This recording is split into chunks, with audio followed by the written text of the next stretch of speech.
ஒரு நாள் ரவி தன் வேலையெல்லாம் முடிச்சிட்டு வீட்டுக்கு போனார். போகும்போது ஒரு சூப்பர் மார்க்கெட் 11 மணிக்கு நைட்டில் திறந்துருந்தது.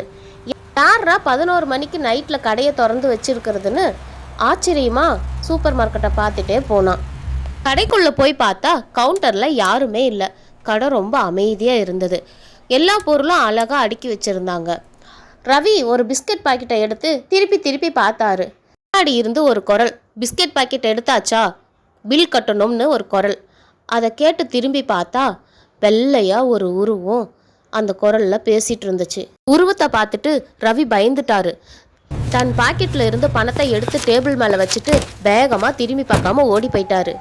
அடுத்த நாள் காலையில் வந்து அந்த இடத்துல பார்த்தா எந்த கடையும் இல்லை.